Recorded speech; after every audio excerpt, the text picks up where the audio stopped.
Enemy bombers travel at hundreds of miles an hour. Every town is a target. Any town is a target.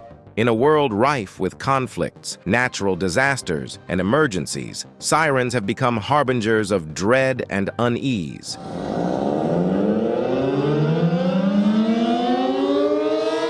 Serving as warnings, they pierce the air, disrupting normality and signaling danger.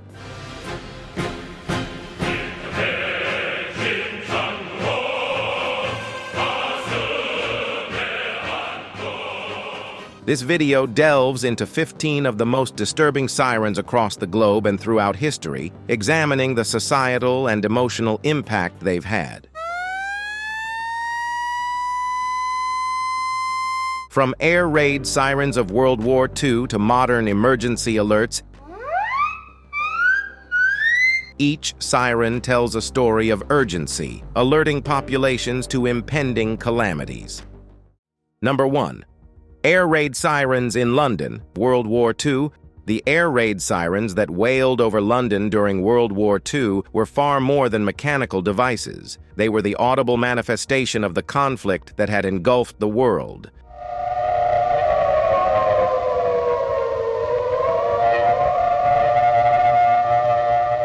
Installed on rooftops, church steeples, and poles, these sirens produced a haunting sound that signified the coming of enemy aircraft. Air raid warning. Enemy bombers travel at hundreds of miles an hour.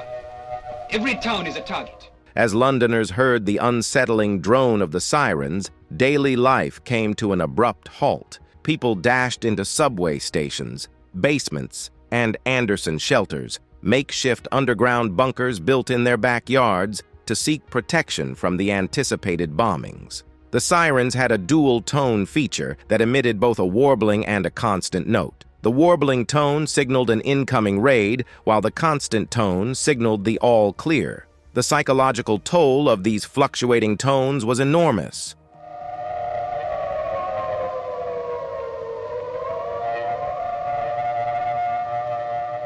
Children would be pulled out of schools, families would abandon their dinners, and workers would leave their stations. It was as if time itself paused, frozen by the shrieking sirens that had the power to plunge the entire city into immediate action or paralyzing fear. These sirens didn't just warn people of impending danger, they also conditioned an entire generation into a state of constant alertness. Even today, people who lived through that era often report that hearing a similar sound can trigger vivid memories of those perilous times. Moreover, the sirens had a profound impact on the collective psyche. They effectively delineated the boundary between life and death, safety and danger. When they fell silent, often after a cacophony of explosions and anti-aircraft fire, the relief was palpable but short-lived. After all, the next wail could come at any moment, a fact that Londoners had to live with day in and day out. Number 2. German bomb alarms, 1945. As World War II neared its end in 1945, Germany found itself on the receiving end of air raids and bombings, primarily from the Allied forces. The German bomb alarms, Flieger alarm, became a chilling hallmark for citizens and soldiers alike.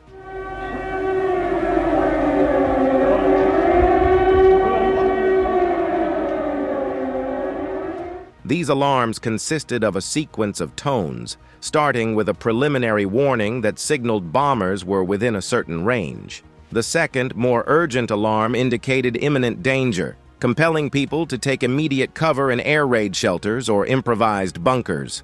The sounds of these alarms held a level of irony. Once instigators of blitzkrieg tactics, Germans now heard their own air raid sirens as a grim reminder of their vulnerability.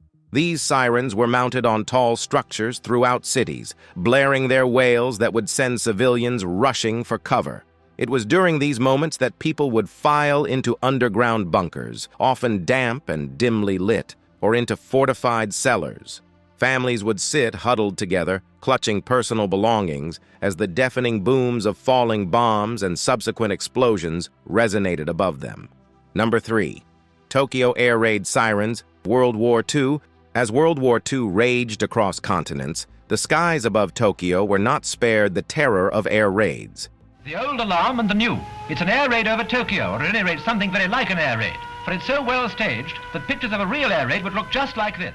The air raid sirens in Tokyo, similar to those in other parts of the world, were an alarming intrusion into the daily lives of the citizens.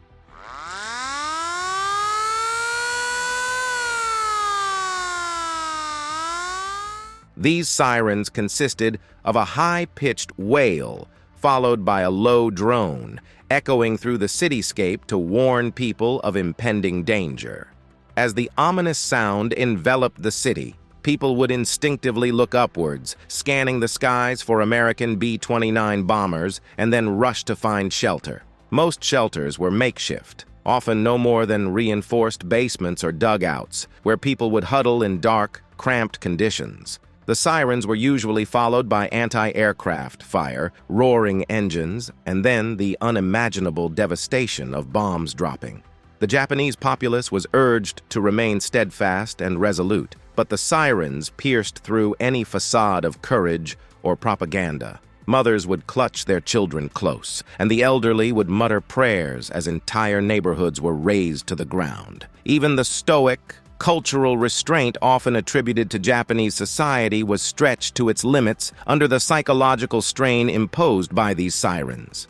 The sirens had an almost surreal quality in Tokyo, a city that, until the later stages of the war, had felt relatively removed from the frontline conflicts. The sense of invincibility was shattered with each successive air raid, most notably during the firebombing raids that targeted Tokyo.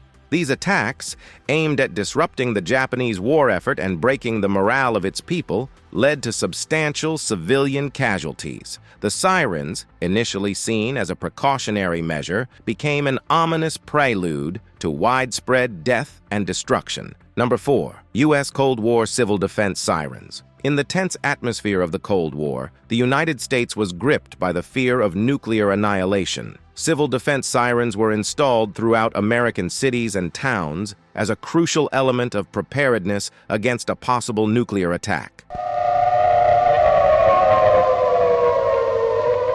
Unlike the sirens of World War II, which were often hand-cranked or powered by air raid motors, these were electrically powered and could be activated remotely. They were designed to produce an ascending and descending tone, a wailing sound that would alert citizens to seek immediate shelter.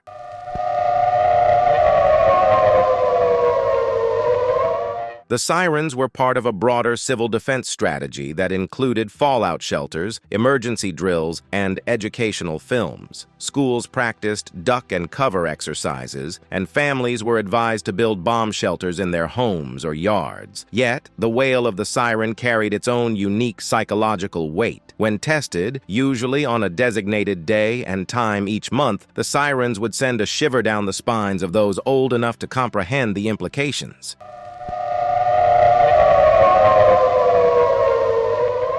Even as children played in yards and people went about their day-to-day activities, the tests served as an unsettling reminder of the fragility of peace and the specter of nuclear war. This pervasive sense of dread was not just a byproduct of government policy, but was ingrained in the cultural fabric. Popular media of the era often reflected these anxieties, depicting scenarios of apocalyptic destruction and the breakdown of social order. In such a climate, the sirens were not merely alarmist, but the embodiment of a collective existential threat. Each test or drill pushed people to ponder the unimaginable, the obliteration of their communities, their families, and perhaps even civilization itself. Number 5. Tsunami warning in Thailand, 2004. The Indian Ocean earthquake and tsunami of December 26, 2004 was one of the deadliest natural disasters in recorded history, affecting 14 countries, including Thailand. The tsunami warning system in place at that time was largely ineffective, leaving many coastal areas unprepared for the catastrophic waves. In Thailand, there were no specialized tsunami sirens along the beaches, and many people were unaware of the danger until it was too late. When the waves struck, they did so with little warning, and the devastating impact was immediate.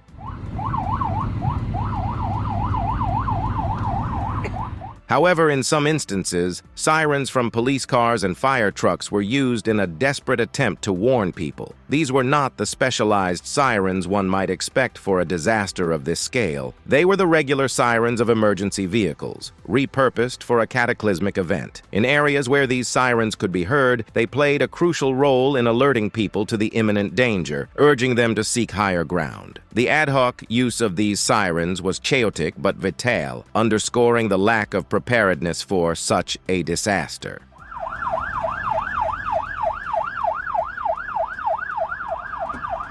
The sound of these sirens, as emergency vehicles sped along the streets, became an indelible part of the collective memory for those who survived. For those few who heard and understood the urgency behind the wailing sirens, the sound became a life-saving call to action.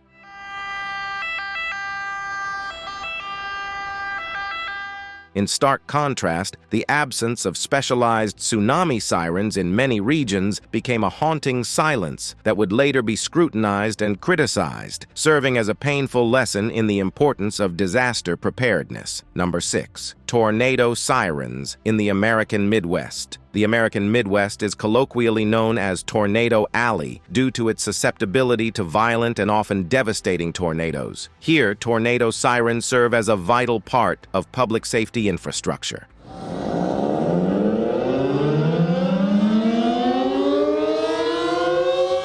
These sirens are distinctly different from those used during air raids or other types of disasters. They produce a steady, high-pitched tone that serves as an urgent call for immediate action.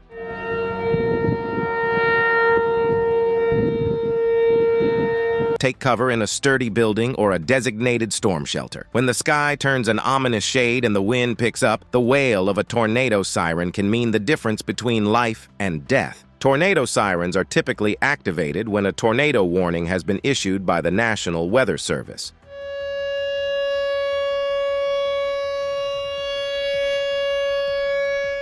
These warnings indicate that a tornado has been sighted or is imminent based on radar data. The sirens then go off, breaking the usual tranquility of rural and suburban life, their piercing tones meant to be heard over the sounds of roaring winds and crashing thunder. Because tornadoes can form quickly and often without much warning, the sirens must be extremely reliable and capable of being activated in a matter of seconds. For residents of the Midwest, the sound of a tornado siren is a familiar yet always unsettling experience. It instantly invokes a sense of urgency and even panic, driving people to scramble for their safe places stocked with emergency supplies. Families huddle under stairwells or in basements, radio tuned to a local station providing updates on the tornado's path. The minutes that follow can be a mix of dread and helplessness, each individual grappling with their own vulnerability in the face of nature's wrath.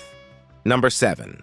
North Korean propaganda loudspeakers. In the tense landscape of the Korean Demilitarized Zone, DMZ, North Korea has often employed loudspeakers as an instrument of psychological warfare. While not sirens in the traditional sense, these loudspeakers serve a comparable purpose. They are designed to send a signal, to alert, and to induce a psychological state in those who hear them. Broadcasted from towering structures on the North Korean side of the DMZ, the loudspeakers blare propaganda messages, military marches, and revolutionary songs intended to indoctrinate, intimidate, and demoralize South Korean soldiers and civilians living near the border. Listen carefully. That's propaganda music blaring from the north. The sounds emanating from these loudspeakers are not the high-pitched wails of warning or danger. Rather, they are carefully curated broadcasts aimed at extolling the virtues of the North Korean regime while critiquing the South Korean government and its Western allies.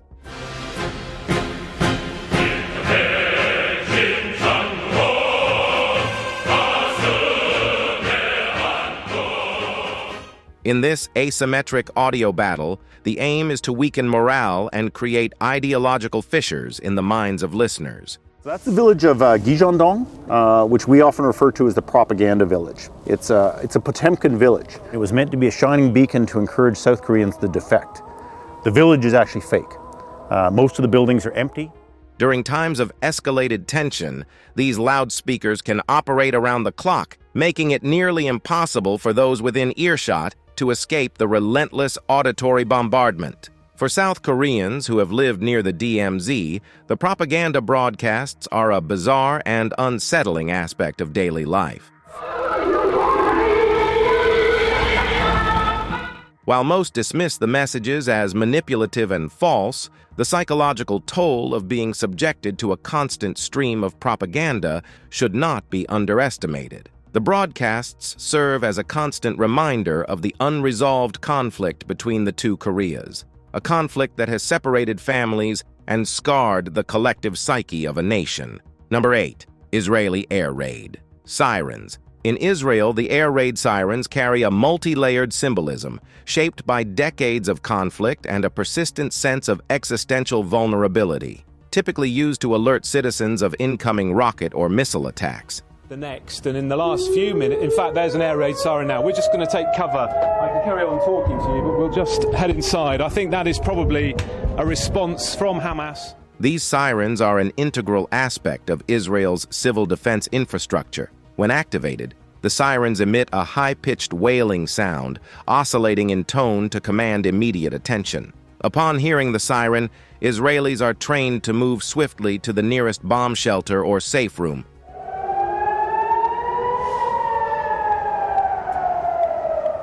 As they have mere seconds to minutes before the impact of an incoming projectile. Everyone rushing for cover here. This is a daily occurrence in Ashkelon in southern Israel. You can perhaps see people down there now running. Israel's air raid sirens are among the most advanced in the world, part of a broader early warning system that includes radar detection and the Iron Dome missile defense system. Yet despite the technological sophistication, the emotional impact of the sirens is raw and visceral. For many Israelis, the sound triggers an instant adrenaline rush, a survival response conditioned by years or even decades of sporadic conflict. That was a big thump.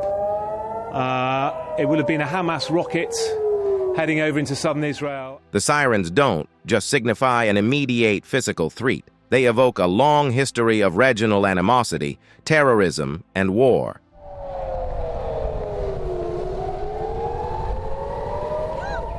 This feeling is not limited to moments of acute danger. The sirens also sound annually on Holocaust Remembrance Day and Israel's Memorial Day for fallen soldiers and victims of terrorism. In these instances, the sirens serve a different purpose, inviting collective remembrance and mourning. For 2 minutes, daily life comes to a standstill as people stop what they're doing, stand at attention, and reflect on the weight of their history and the sacrifices made for their country's existence. Number 9. French nuclear test sirens in Polynesia. The South Pacific archipelagos of French Polynesia, with their idyllic beaches and turquoise waters, became an unlikely stage for one of France's most contentious military projects, nuclear testing. Beginning in 1966, the French government carried out a series of nuclear tests on the atolls of Mururoa and Fangataufa. It was in this surreal setting that the ominous sounds of nuclear test sirens were heard, adding a jarring note to the peaceful island landscapes. The sirens used during these nuclear tests were specifically designed to alert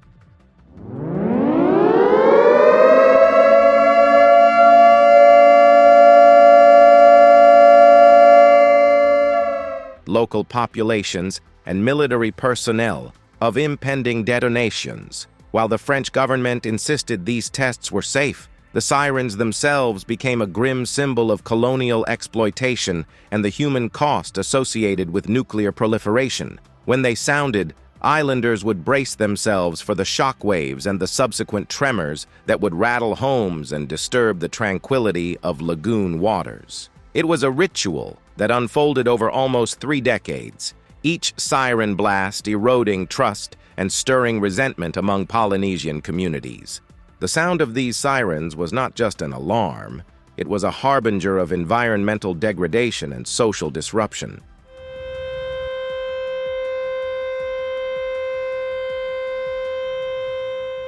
The long-term impact of these tests remains a subject of heated debate and investigation. The first test of a nuclear weapon took place on February the 13th, 1960, codenamed Blue Jerboa after a kind of desert rodent found in the area. The explosion 4 times the power of the Hiroshima bomb. With claims of radiation exposure, elevated cancer rates, and environmental damage casting a long shadow. For the Polynesians living in proximity to the test sites, the sirens encapsulated their lack of agency over their own land and resources, as well as the broader geopolitical forces that rendered them collateral in a dangerous game of nuclear posturing. Number 10. Indian air raid sirens during Indo-Pakistani War. During the various Indo-Pakistani conflicts, air raid sirens played a pivotal role in alerting citizens to imminent aerial assaults. Particularly memorable were the sirens during the wars of 1965 and 1971, where the tensions between India and Pakistan reached perilous heights. In cities close to the border, such as Amritsar and Srinagar, as well as in major metropolitan areas like Delhi and Mumbai, the wailing of air raid sirens would send people rushing into makeshift bomb shelters or secure indoor spaces. These sirens, often mechanical and operated manually in the earlier days, would produce a high-pitched, oscillating wail designed to be heard over long distances and penetrate the ambient noise of bustling cities. For many Indians, the sound of these sirens was the first tangible indication that the political tensions had escalated into full-blown military conflict. The usual cacophony of daily life would give way to an eerie silence punctuated only by the urgent howls of the siren. Streets emptied, lights dimmed, and an atmosphere of tense anticipation settled over the affected areas. Families would huddle together, listening to transistor radios for news updates, while the adults tried to maintain an air of calm for the sake of the younger ones. Unlike the controlled environment of a drill, the unpredictability of war made each siren sound especially ominous. People could never be sure whether this was a routine air patrol or an incoming bomber with lethal intent. In that uncertainty lay an unsettling realization of the fragility of everyday life. Civilians came to understand that their routines, their aspirations, and their very survival hung in a precarious balance, disrupted by the discord of geopolitics. Number 11. Soviet Union's curfew alarms in gulags. In the bleak and isolated landscapes of the Soviet gulags, curfew alarms served a dark purpose, far removed from the protective intent usually associated with such devices. These alarms signaled the beginning and end of grueling workdays and enforced strict curfews that confined prisoners to their barracks during non-working hours. Unlike sirens intended to warn of natural disasters or military threats, these alarms were instruments of oppression.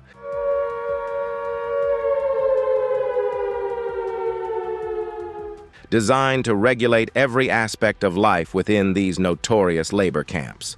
The sound of the curfew alarm in a gulag was typically a mechanical bell or a loud horn, and its blare was a daily punctuation marking cycles of forced labor and enforced rest. When the alarm sounded, it signified that prisoners needed to return to their barracks or face severe punishment, often in the form of physical abuse or extended work hours. The sound served as a constant reminder of the absolute control the state wielded over individual lives, symbolizing the loss of freedom and the dehumanizing conditions endured by millions of people trapped in this brutal system. To those imprisoned, the curfew alarm was a grim testament to the regime's ability to bend time and space to its will. Within the barbed wire confines of the gulag, the passing days were measured not by natural daylight, but by the arbitrary cycles of work and rest imposed by the camp authorities. The blaring of the alarm denied even the simplest forms of autonomy, leaving inmates in a perpetual state of disorientation and helplessness. Number 12. Sirens in Chernobyl, 1986. The sirens that sounded in the early morning hours of April 26, 1986, near the Chernobyl nuclear power plant in Pripyat, Ukraine, signaled one of the most catastrophic nuclear disasters in history. The immediate context was dire. Reactor number 4 had exploded, releasing massive amounts of radioactive material into the atmosphere. Sweden was the first foreign country to find out about the accident when it detected unusual levels of radioactivity coming from the east 2 days later. However, the wail of the sirens was markedly subdued, serving more as a warning to plant workers and emergency responders than the general public. The relative quietness surrounding the sirens and the initial underplaying of the crisis by Soviet authorities were symptomatic of a regime accustomed to secrecy and unwilling to admit failure. Initially, the sirens were not intended to warn the populace of Pripyat, a city of nearly 50,000 people, many of whom worked at the plant. Instead, the sirens primarily alerted emergency personnel and plant workers who were needed to contain the rapidly escalating catastrophe. It wasn't until 36 hours later that authorities finally sounded alarms to initiate the evacuation of Pripyat, and by that point, much of the damage had already been done. Number 13. Australia's bushfire warning sirens. In Australia, a land where extreme weather conditions are an intrinsic part of the natural landscape, the warning sirens for bushfires serve as a lifeline for communities at risk. Especially during the sweltering summer months, the arid Australian bush becomes a tinderbox. Screeching sirens will alert residents in the Dandenong Ranges to approaching bushfires as part of a new early warning system. Prone to fires that can quickly escalate into raging infernos. It is during these critical moments that bushfire warning sirens blare across small towns and rural areas, serving as an urgent call to action for residents and emergency services alike. The sound of a bushfire siren is a harrowing experience, often accompanied by a sense of immediate danger and the adrenaline-fueled urgency to act.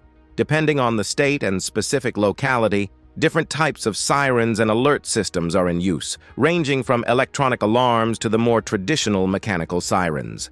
When these sirens sound, they prompt a range of rapid responses: families executing their fire plans, farmers moving livestock to safer grounds, and firefighters mobilizing to combat the approaching blaze.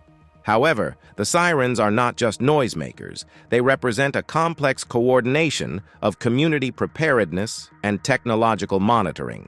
Australia has one of the most advanced fire prediction and monitoring systems in the world. Data from weather stations, satellite imagery, and on-the-ground assessments feed into decision-making algorithms that determine when and where a siren should be activated. This makes the sirens not just alarms, but the vocal cords of a sophisticated system aimed at minimizing damage and loss of life. Number 14. Modern Emergency Alert System in Hawaii, False Alarm 2018. On the morning of January 13, 2018, residents and tourists in Hawaii were jolted awake by a dire message on their phones. Ballistic missile threat inbound to Hawaii. Seek immediate shelter. This is not a drill. Accompanying the emergency text was a loud, unsettling alert sound, typically reserved for severe weather warnings or amber alerts. A ballistic missile is going to hit not only my home, but all of Hawaii and potentially affect the entire world. For 38 agonizing minutes, the islands were in a state of near panic as people rushed to find shelter and said what they believed could be their last goodbyes to loved ones. This incident revealed the power and the peril of modern emergency alert systems. In an era where the immediacy of digital communications can be both a blessing and a curse,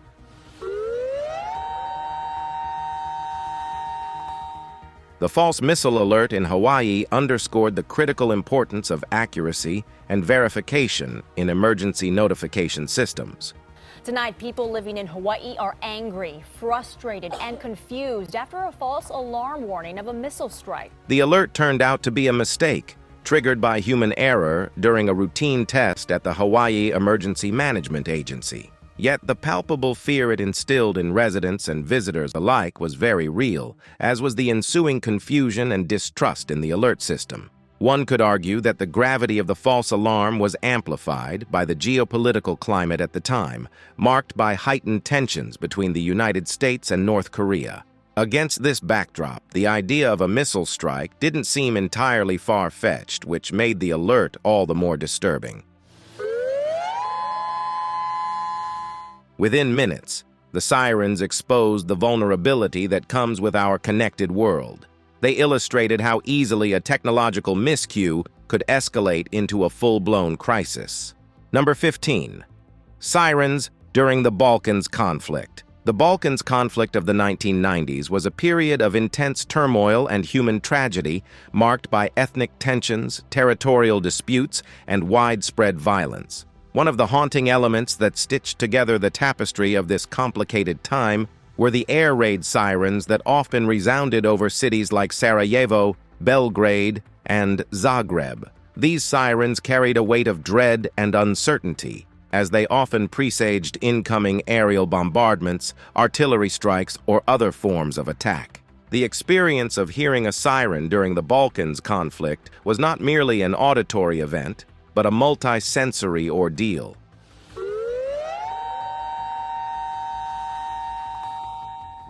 The wailing sound of the alarm often blended with the roar of jet engines overhead and the subsequent explosions that would shake the very ground upon which people stood. For many, these sirens became the auditory embodiment of fear, signifying not just immediate danger, but the deeper existential threat that loomed over entire communities. These were not sirens that children could mistake for a storm warning. They were harbingers of a human-made tempest, violent and indiscriminate in its wrath. As with other conflicts, the sirens were not neutral. Their presence often had political and psychological dimensions, serving not just as warnings but as tools in a larger game of intimidation and control. Different factions would sometimes